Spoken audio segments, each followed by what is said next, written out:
up, y'all? Welcome to another episode of Worldly Church Girl. It's your girl, your host, Lillian Harshaw. On today's show, I have motivational speaker, therapist, wellness coach, co-founder of Haven of Support Counseling Services, LLC, Lena Chapman. When you were in high school, did you know where you were going to be at the age of 30? Absolutely. So when I was in high school, I wanted to be an actress. Okay. So that's what I wanted. Okay. I'm going to be an actress. Mm-hmm. And I'm going to go to college in mass communication. And I'm just going to show everybody my skills. I'm going to Hollywood. I'm going to book the best movies, all these different things. That was me. That's what I wanted to do. Okay. Completely different. A little bit. Completely just shifted. Okay. Okay, so why actress? Why that? Hi, Ashley. How you doing? Hey, Ashley. Ashley is my business partner. That's Ashley. Oh, okay. That's my business partner at Haven of Support. Hey, hon. So basically what happened was I just loved acting. I'm very expressive, as you can see. I love to engage. I love to bring people and just get them out of their element. So I love doing that. I was always in the church plays and things of that nature. And so, well, not always, but sometimes I was in the church plays and things of that nature. And I really, really, really love to act. So I said, that's what I want to do. I want to be an actress. I want to pull people and be out of my element and jump into other people's space and just bring it out to the audience. And so that's what I wanted to do. My first semester in college, it was between my first semester or my first year or first year in college. I decided that, I don't quite want to do this. This is not my space. Wasn't feeling it. And so I remember laying across my roommate's bed, and she was a psychology major. And I remember reading this abnormal psychology book. I was just reading a couple paragraphs, and I said, this is so interesting. I literally changed my major within that next week or so to psychology. I said, this is what I want to do. And from there, hit the ground running. That is a huge shift. Yes, absolutely. From actress to psychology. Okay.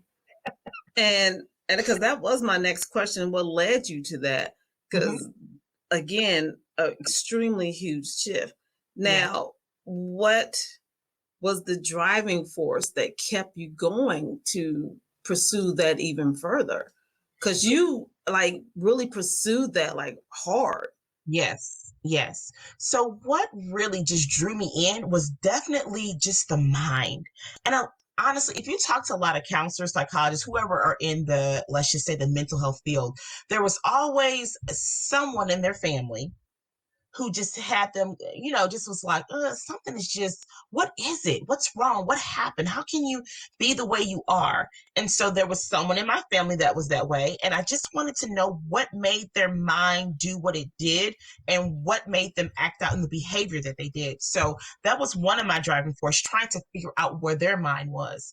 And then also realizing that I had a gift for talking to people, and people would come to me with their problems and just say, I need to talk. And I didn't realize it was a gift of mine. I just thought I was just a personable person and people love to talk to me. But once it started becoming like, no, I'm confiding in you. I need your support. I need your help. I need your advice. Then it started being like, this may be more to it than just me being a good friend or a good associate.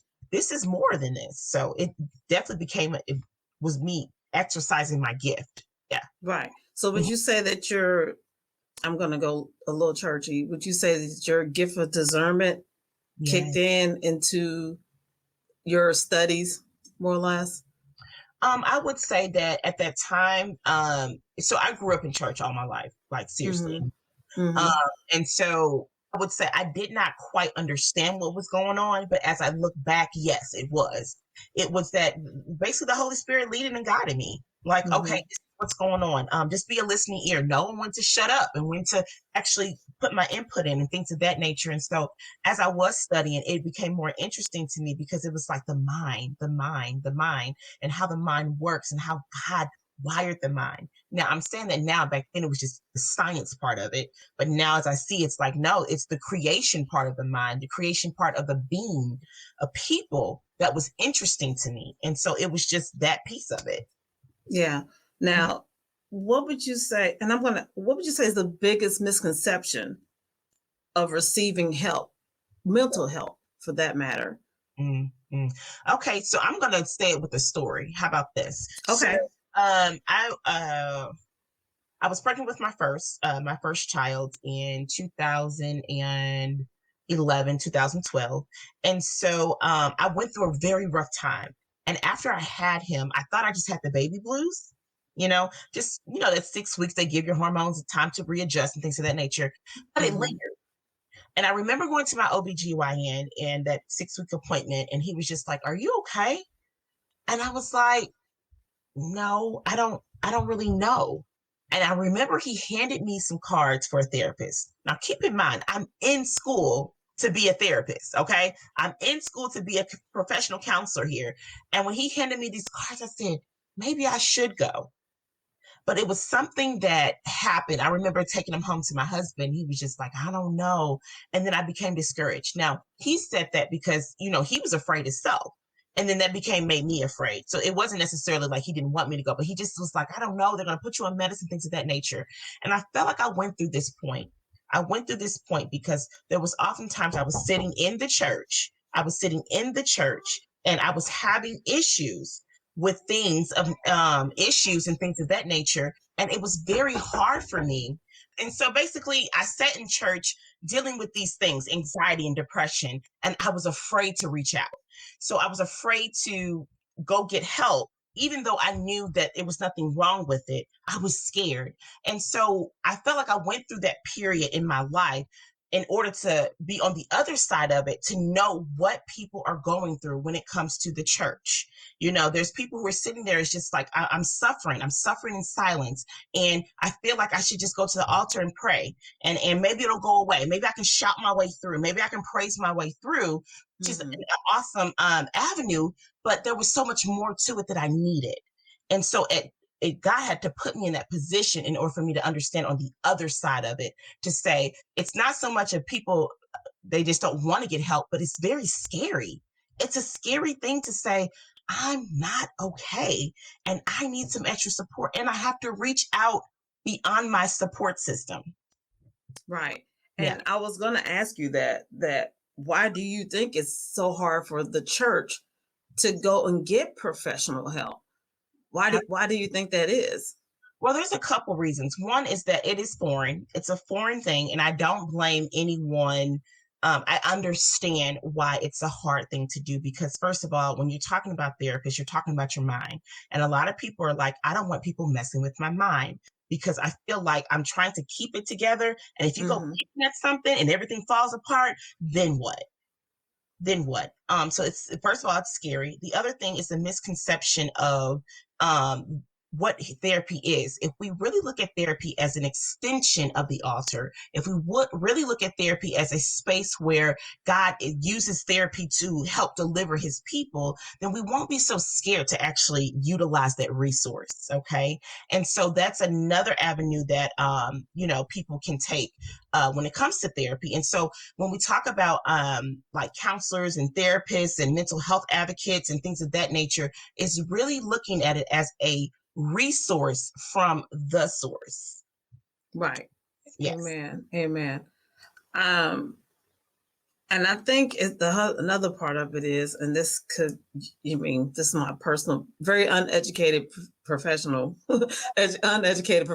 opinion, is that, as you said, the fear of unloading a lot of things that we don't want to know. Yes. Because a lot of things are so deep embedded within us that, we're just afraid to find out about ourselves or our past. Yes.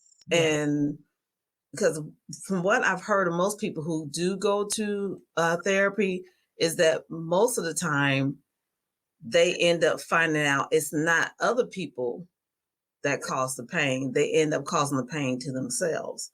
And And I think I read something that was so true that most people are in therapy because of people who won't go to therapy. Mm-hmm.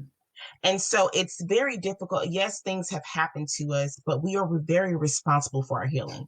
And I think that's the most important thing to remember is that, yes, things have happened. People have done different things to us. Things have transpired, trauma, grief, things of that nature. But we have to realize that we are still responsible, regardless if this person comes to therapy or not, regardless if this person gives us that apology or not, regardless if that person ever comes to the realization that they are the issue in the relationship.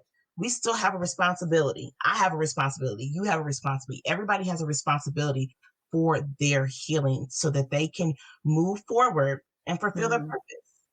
Right, right. Now, I want you to tell us about your business. Okay. Yes, go ahead. So Haven of Support Counseling Services. Again, my name is Lena Chapman, and my co-owner, the co-owner Ashley Reese. We both partnered together. I've known Ashley since we were like 12, so we go way back, high to tree high. And so we both partnered together. And we came up with the business of supporting people through healing. My specialty is definitely the church. I remember a couple years ago back when I was just kind of starting off and getting a feel of like, okay, what's my specialty? What is my niche? Because I mean, counseling can be a niche, but what is your specialty? And so I remember thinking like, okay, I can reach out to churches and help the churches with different things. And I remember thinking, okay, reaching out to churches. And I remember it being like almost an assignment. Let me go to the churches to help set God's people free. And I remember like that kept going over my head. And I'm like, this isn't me talking. This is God. Like this is literally God saying, I need you to go to the churches to help set my people free. And I said, okay, I will go. And so what happened was, with that, we started the private practice and I began to do, go to churches, do trainings, do presentations, do girl talks, do all different types of things, podcasts, lives, even a TV show I got to do like a month back. But just to talk about the stigmatism about mental health in the church. And so it's definitely been a passion of mine. And so along with that, I have a little thing brewing here, which is a nonprofit called Haven of Light, School of Mental Health. And so this is brewing to a space where we will start reaching out and training leadership, training people of organizations and things like that about mental health. So that way, when they start their nonprofits, when they're in churches, when they're things of that nature, they know how to support God's people or support the people that they serve. And so that is a little bit of the niche that, I've been kind of working on with Haven of Support and Haven of Light School of Mental Health. Wow. Now, what is the age range for the people that you help? So we work with kids probably from the age of, let's say, 5 or 6. And then adolescents, of course, it just goes from kids all the way up. My business partner definitely works with the younger crowd. She does have, work with adults too, but she's more focused with the younger school age children, as I'm more focused with more adults. I do see adolescents. So it's like adolescents. For me, it's adolescents all the way up to adulthood. And then she does more of the like school age children to people who are adults as well. Okay. Now, what would you say is the one common denominator of the people that come to you? The common denominator. So the common denominator is trauma. A lot of trauma. And honestly, since my niche is people who are Christians, or now I see a wide variety of people. They don't have to necessarily be Christians or anything like that. I've seen people with different backgrounds, beliefs, and things of that nature. And that's perfectly fine with me because it's not about that. It's about supporting people. And no matter what people they are, they're all God's people. So that's my goal here. Amen. So anyway, the common denominator is trauma. There's been a lot of trauma. A lot of people have dealt with different things. And when we look at trauma, we don't realize that verbal abuse, emotional abuse is part of trauma. We always think it's about physical or sexual abuse, but emotional and emotional and verbal abuse is also trauma. It's traumatic. And so I would say that's a huge denominator when it comes to a lot of the clients that I see. Now, I want to share something, Mhm. and I'm going to put this on the World Wide Web. All right, And okay, because you're talking about verbal abuse. Yes. And I hope some of my high school friends are watching this, because but I ain't gonna name no name. All right. But okay, I remember when, look, back in high school, and I was sitting at the popular table, if you will. And I was sitting there with the girls, and we was having lunch, and I remember this group of popular boys walked by, and football, basketball, I can't remember, but it was a mixed breed of guys. And I remember one of them, one of the cuter ones, he walked past and he was like, "Man, this is the finest table in the whole cafeteria, except for you." Ooh, wow. When I tell you, I crawled so deep into a hole. Mm-hmm. Now, here's the messed up part about it.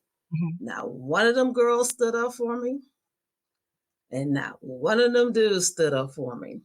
Wow. And to this day, that still is a thorn in my side.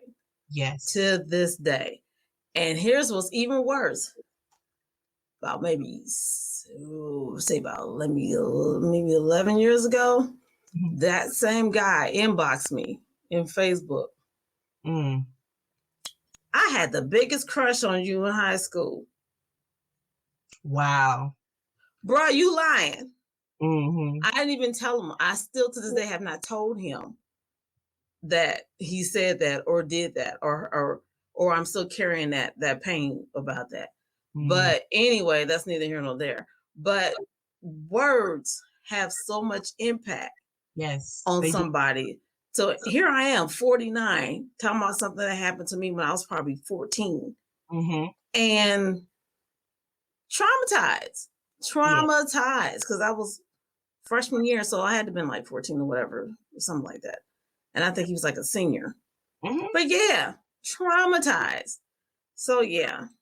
And people don't realize that, and that's why it's very important to understand what trauma is, because when people say, well, I wasn't beaten up or anything like that, or I wasn't sexually abused, so I didn't really experience trauma, but my dad called me every name in the book, and I'm like, that's trauma. And so when anybody says anything about us, it's just insecurity, and it's like, well, shoot, it's validating it. So if you say anything about, oh, girl, you might need to do this and that, you're like, oh my God, are they calling me ugly? Oh my gosh, here goes somebody else. They're calling me ugly. And it hits that spot, that soft spot. And that's why, like you said, words hurt. Emotional and verbal abuse is also trauma. It's very traumatic. And that thing sticks with us for years and years and years. Yeah. So, yeah, I'm just saying. Yeah. But so anyway, we'll talk about that later. I'm not trying to have no counseling session for all y'all to hear. But here's an example of what we do. Right. But my point, and that costs money, and you just, I ain't trying to make you give me something for free. Point is that I understand what you're saying, and and on top of that is like a hurt from something that was so far from my past that I've carried on to my present, and that could do with any of your clients. I'm sure. I'm pretty sure that's like an ongoing pattern that someone might have to dig deep and then resurface, and for them to unpack with you to deal with what's going on with them currently. So, wow. So again, it goes back to how you became from I want to be an actress to this. Amazing. Absolutely amazing. Look what God would do. He would definitely put you on a straight and narrow path. And it wasn't like I was running. It was just that I just wasn't on the right path.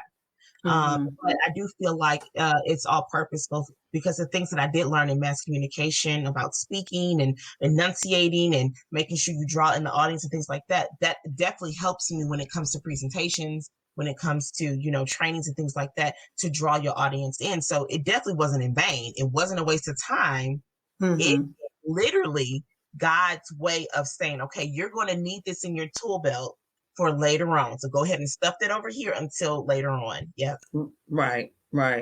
Now, what I notice is that you call yourself, well, you have been called a therapist after God's own heart. I want you to break that down. Yes. And so when I think about that, a therapist after God's own heart, I think of David. David is a person, a man after God's own heart. And that's what he was labeled as. And when I think about being a therapist, I'm after God's heart. It's not for my glory, but for the glory of God. It's not for anyone else's glory or to gain anything, recognition or anything about it. It's about God. It's about souls. It's about supporting God's people. And so that's what wherever God's heart is where my heart wants to be. So I'm after his heart. I'm after his passion for people, his long suffering, his grace, his mercy for people. And so I want to show that as a therapist. So whatever God's heart is, that's where I'm reaching to. And it's for his glory, not for mine. Is it hard for you sometimes to not get too personal with your clients and to keep it, business and also to, being a godly woman, to not put your heart too much in it? Is it hard for you to separate the two? It's not hard. And I say it because I think through training and just years and years of doing what I've done, I've been doing is it's boundaries. You definitely have to have boundaries. But what I tell people with this is this. When I get to my clients, if it's a man or a woman, I say, I want you to feel like you're talking to a professional homie or a professional homegirl. Oh, come on. To remain professional in everything I do, but I want you to feel comfortable of talking to like your friend or your homeboy. And so I say that because I don't want to come across hands crossed. Well, tell me how you feel. I want you to feel loose. I'm going to say, oh, okay, tell me about it. I'll cross my hands and I'll use my body language or whatever the case may be. I want people to feel comfortable. It's already scary. It's already scary that you're coming to a stranger, unleashing all this stuff. And then you don't want anybody who's uptight. You don't want anybody. Right. You want somebody who you can be relatable to. And that's what I try to be for all my clients. It's relatable and make sure that there's boundaries that definitely has to stay up because you definitely want to make sure you're supportive, but you're not enabling. Right. So that's kind of like, the spill about that. Yeah. Because it'd be hard for me because I'll be ready to hug them and probably start crying and I get all emotional. I don't think a hug is a bad thing. Sometimes people need it, and you have to go what you feel. Okay. What you feel is professionally right. Sometimes you do need to hug your client. You can ask, is it okay if I give you a hug? Is it okay? Is that okay? It's okay to do that sometimes. Now I wouldn't just be over there just, hugging everybody, that type of thing. But if you feel that it's an appropriate moment to do so, and you ask permission if that's okay. Yeah. Just a good old friendly church hug. Yeah. Get what when the sink in. Yeah. Now you call it a journey too for people to find themselves. Yes. Now, why do you say that? Because when you think of a journey, you think even just like a trip, we'll just say a trip and a journey, pretty much the same thing, right? So when you go on a trip, you have bags, right? And you pack for that trip. So whether you're going somewhere hot or cold, you pack accordingly. If you're going to the Colorado mountains and the snow, you're not going to be packing your bathing suit and shorts and things of that nature. You're going to be packing whatever you need for that climate. And so therapy is a journey. You're going to pack for the journey. So you're going to sometimes have your bags with you and things like that. And it's a journey of healing. Okay. So once we have our bags and we're walking and things like that, we're going to realize that sometimes we may need to lighten the load a little bit. Maybe the stuff that's in our bag is nothing that we need to use. Have we ever packed something for a vacation and we didn't even wear it? I packed this. I don't even need it. I packed these shoes. I didn't even wear them. Right. It just made your luggage heavier. Ooh. Okay. So that's therapy is a journey. It's a trip because whatever you bring on that trip, you have to realize what is good in that bag for where you're trying to go and what you need to release or take out of that bag because it's holding you back. Now, come on, somebody. All right now. Yes. Okay. Yes. Okay. I hear you, sis. Okay. Now, what do you tell somebody when you see the like you just got way too much luggage? I mean, how do you get them to recognize that? So, what I try to do is just get a roundabout what's going on with them, what's happened in the past, and things of that nature, and then we try to find what is significant for this moment in time. What do you need for this moment in time? Okay, so I may need to be this, this, and this for this season. And I may need to be that, this, and this, or maybe I'm not in this season no more. And I need to get rid of it. So it's through the process and through the talking. You have no idea, and this is why I'm going somewhere with this. This is why it's very important to talk to a professional, because talking to your homegirls and things like that, they don't know all the right questions and techniques to use to help you get to a aha moment. Ooh, maybe I don't need to do this anymore.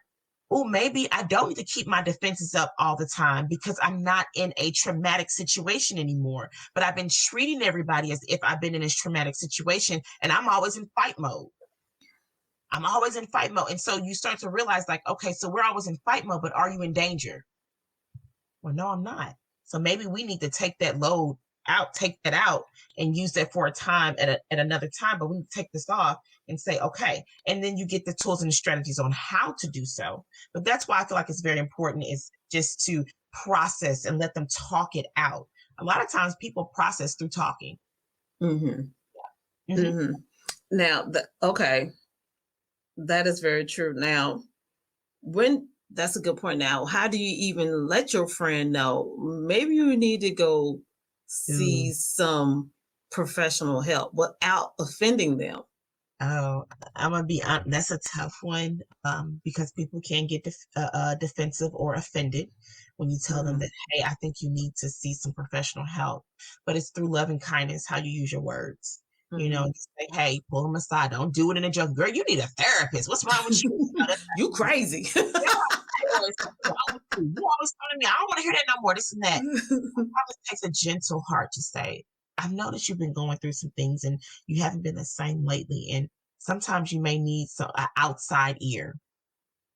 Maybe you needed someone who is different and who's not in this circle that can be able to help support you. Oh, what do you mean? Maybe you need to talk to a therapist or a counselor. I ain't crazy, snack. It don't mean that you're crazy. It definitely doesn't. It just means that I'm looking for a resource to help me with my issues.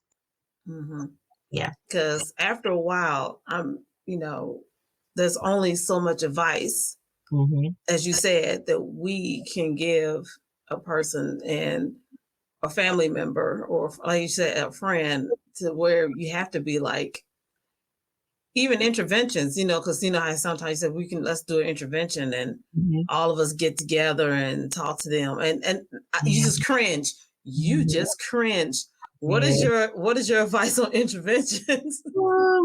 Okay, it can definitely go very well, and it can definitely backfire. And the reason why is because when we're trying to do interventions and there's someone who's not very professional, sometimes we think that the tough love approach, what are you doing with your life? What is this, and this is not going to help. It can actually cause more harm.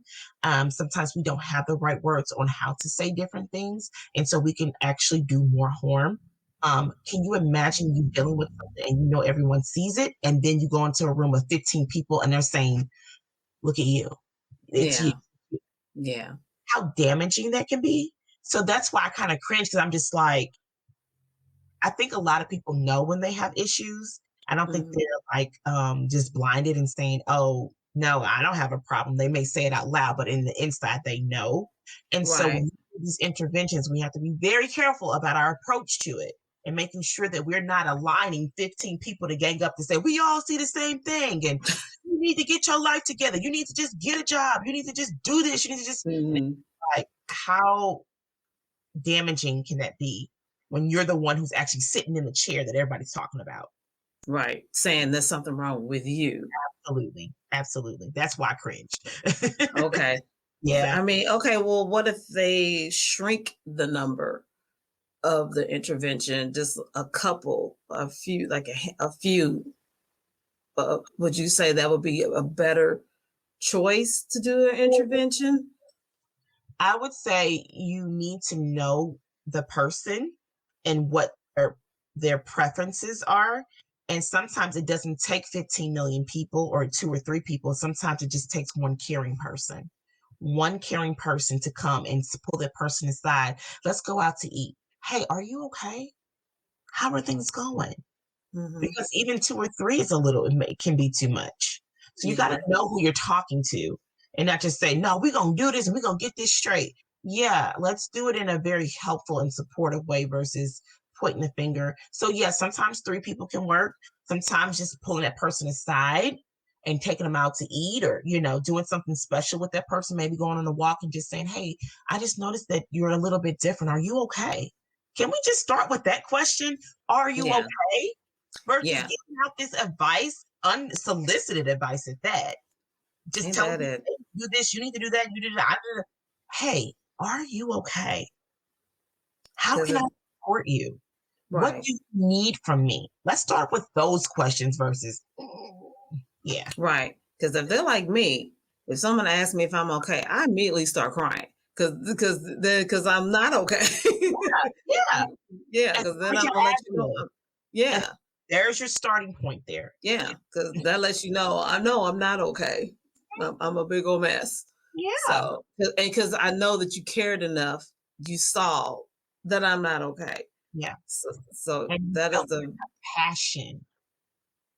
I felt their compassion. I felt their love. I felt that God sent somebody to me to check on me. Yeah. To ask me if I was okay. Absolutely. So that is very, very, very true. Now, this might be a stinger. All right, come on with it. Sting. All right. Now, this goes into the intervention. Now, how many times have both seen when the church do their own version of interventions? Yeah. Like call someone up and be like, we gonna pray for you because we know something's going on with you. Do you think that's a good idea? This is where mental health training is very important. I think that we have been accustomed to doing things for a very long time and not realizing that it may be harmful. How harmful can it be if, let's just say, I'm going through something and then I get caught up to prayer, and then the person's praying on the mic and everybody can hear my business. And it's like, yes, I want to be delivered, but I'm so worried about what everybody else is. I'm not in that mental space for deliverance right now. I'm worried about everybody else judging me in the background. I can't submit. I can't even let go of what's going on inside of me. I can't even hear what God is saying to me right now, or let what hit him into my heart, because I'm worried about this. And we have to be very careful that if the person's not necessarily going up for prayer, that if we think that they need prayer, maybe going to them and making sure that mic is not necessarily on and everybody can hear everything that they are going through, and maybe pulling them aside. And you can call it coddling or whatever the case may be, but I call it, sometimes you have to use all the tools in your toolbox when it comes to deliverance, and not just what we're accustomed to doing. The custom, that's fine, it can work, but there's other ways we can do this. And that's what it's kind of with the church and the trainings that I want to do, is being mindful. Mindful that even though we are trying to get the spiritual together, that we don't want to damage the mental and the physical while we're trying to get the spiritual, or damage the spiritual while we're connecting with this mental. And so it all ties together. So we have to be very mindful of what we're doing and what approaches we are taking. Yeah, that's where wisdom kicks in. Yes, lots of wisdom. Yeah, absolutely. Because as you said, you grew up in church, and we both grew up in the church, and we both saw that, where someone would get called for prayer. And I've seen both ways. I've seen where a pastor would use wisdom and, not say anything. And I've seen where they will say too much. Yeah. And that's where we have to be careful as the people who are in the audience as well. We have to Yeah. realize what the wisdom is that everybody is not especially spiritually minded. So there are Mhm. people who are like, I don't care what's going on with you. I'm right here praying with you. I'm right here for you. I'm going to fight with you. We're going to tackle this thing together. And then you do have people who are not necessarily spiritually mature to handle what they're hearing. And so we have to Mhm. be careful about that. Right, absolutely. Now you have a YouTube channel too. I do. I need to upload it and do better. Oh my goodness. I tell you, when you're talking about branding and getting yourself out there, it's like Instagram, Facebook, YouTube, TikTok, Instagram, Facebook, Snapchat. And it's just like a dance. And it's like trying to juggle Yes. all those different things. But I try to upload all the videos that I put on my Facebook page. I do like maybe 3 or 4 minute videos, sometimes 5 minute videos every now and then about different topics that come to me during the daytime. So Mhm. I know what a branding coach would say, try to record everything once and that way you can get it all together. But for me, when God puts something in my spirit, that's how I run. And so Right. it's okay, I could be writing and something comes to me. I'm like, I need to do a video on that. And so I try to upload these videos on YouTube so that way people across the world can see it, as well as on my Facebook page. I keep everything completely public so that everybody can see, the videos and things of that nature. They don't have to necessarily be my friend to see it, even though I do welcome Right. you to be my friend if you want. But that way anybody Be can her see friend. it's shareable. Yes. Because I looked on there. I was like, she's so hype on there. I was like, because you do this. Hi. Oh, my goodness. Hello, everyone. Lena Chapman here. Yes, that is my thing. Yes. I was like, I love it. I was like, if Yeah. she don't get some more videos on Yes. here. Very personable. And this is just my personality. I love, love, love like what I do. I absolutely love what I do. And I can honestly say it's so freeing to be Mhm. walking where you're supposed to be walking, on your assignment, on your duty, and absolutely love it. I love what I do. Hey, Angie. Aw, see, now you gotta do the hi. Oh my God. Yeah, I like I said, I love your spirit. And so I've been trolling. Okay, troll honey. That's what I do. And so in my trolling, I saw you and your husband. He has a Facebook page, I mean, a YouTube page channel too.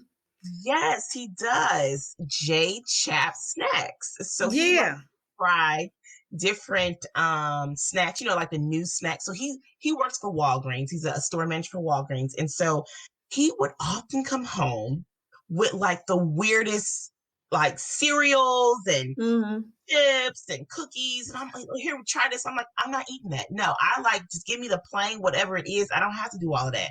And so Hmm. he started saying, "Oh, I want to try these," and going live and showing people these different things. And so he started trying different snacks and different like local people who made like different desserts and things like that. And then of course you probably saw the chip challenge, Yeah, which that's what I was going to ask you about.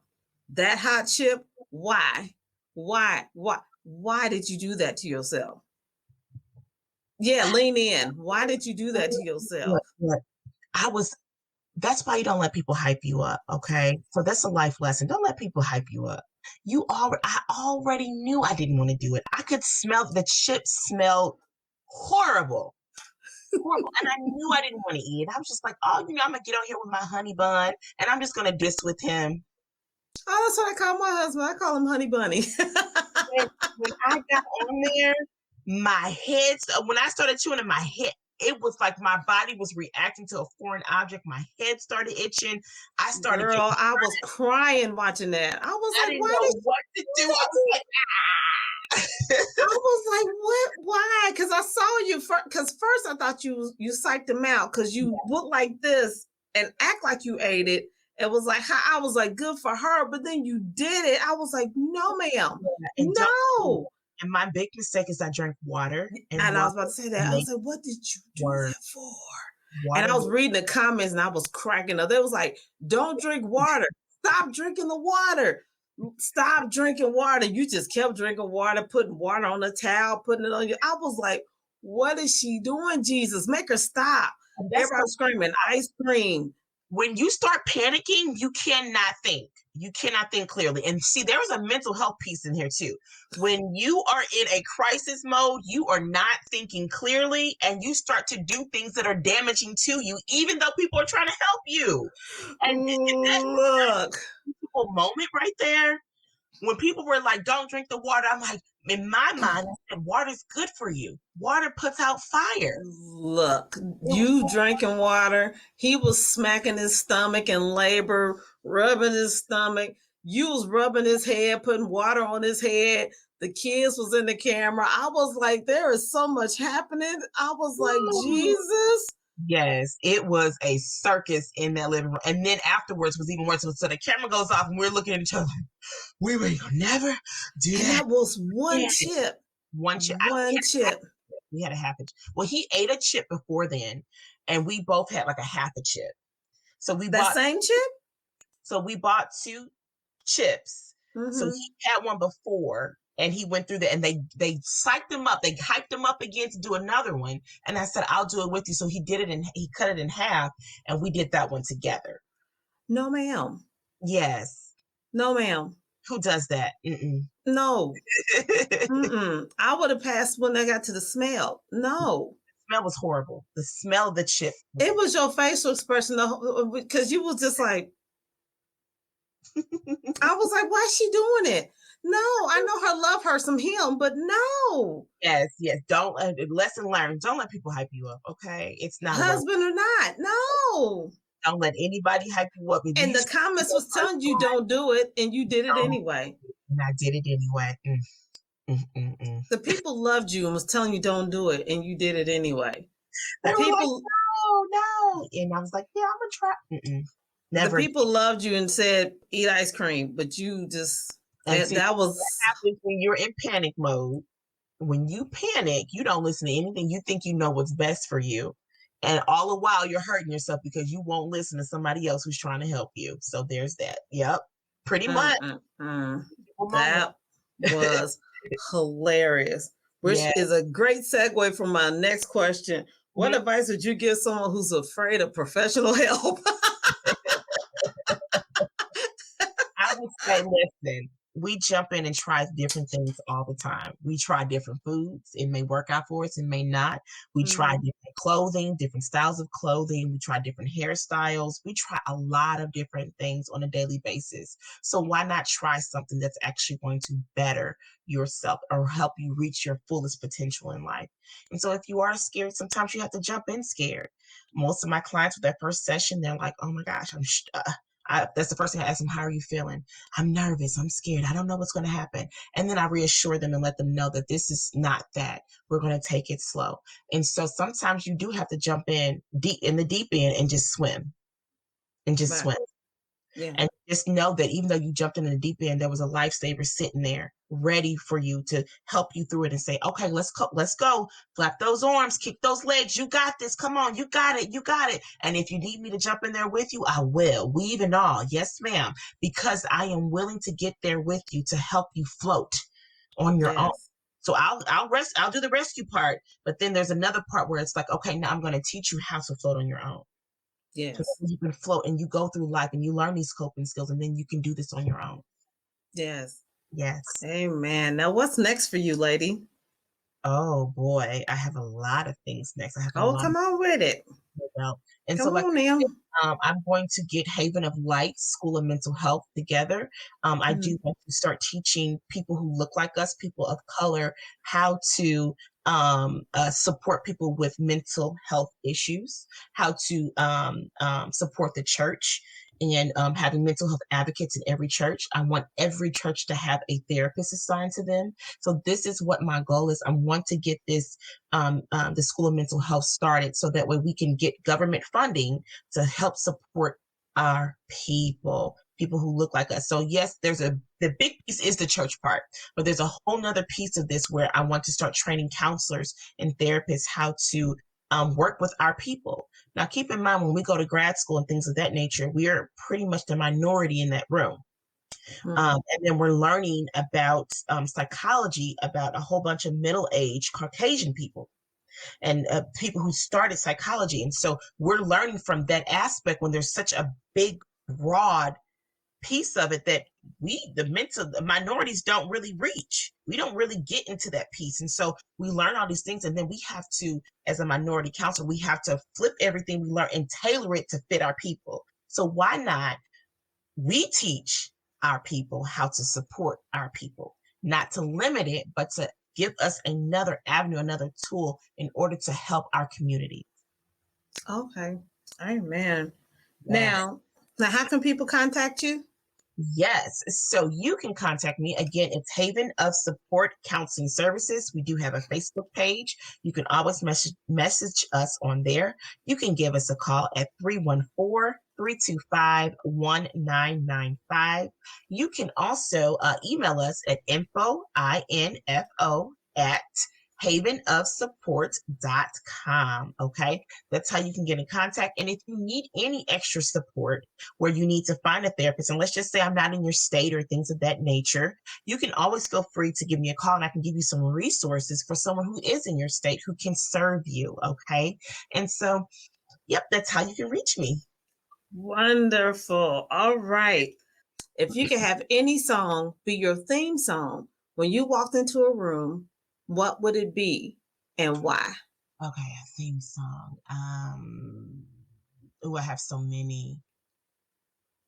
Okay, a theme song. So right now, my theme song is "Do Not Pass Me By." So All that right now, song. that's This is my thing. This the one I play over and over and over again in the morning. So this is my theme song for this season I'm in, and it's the slower version. So it's not the fast. Do not pass me. It's the slower one. So it's okay. Savior, Savior. And I love that song because it's like, Lord, don't pass me by. I'm so willing. Yes. I'm an empty vessel. I'm willing to do what you called me to do. Whatever you do, don't pass me by. I want to be used by you. So don't pass me by. Don't look me over. I'm ready. I'm got my hand up. Don't look me over, Lord. I'm right here. I'm willing. I got it. Yes. That is definitely me. So that is my theme song for this season. Do not pass me by, because I'm willing. Right. I'm ready to go. Yeah. All right. Amen. Thank you. Guys. Thank you, Lena, for being on the show. I cannot thank you for all the great work that you are doing in the community and all the things that you are doing for not just for the community, but for the world as a whole. And guess what? Worldly Church Girls Live. As a matter of fact, this episode was live. You can see this episode on YouTube or Worldly Church Girl Facebook page or Worldly Church Girl Twitch page. And if you would like to learn more about guests, or if you would like to learn more about me, or if you would like to learn more about Worldly Church Girl, or if you would like to learn how you can be on Worldly Church Girl, go to www.worldlychurchgirl.com, go to contacts, shoot me an email, and let's see what we can do with that thing. And as always, thanks for joining your one and only Worldly Church Girl.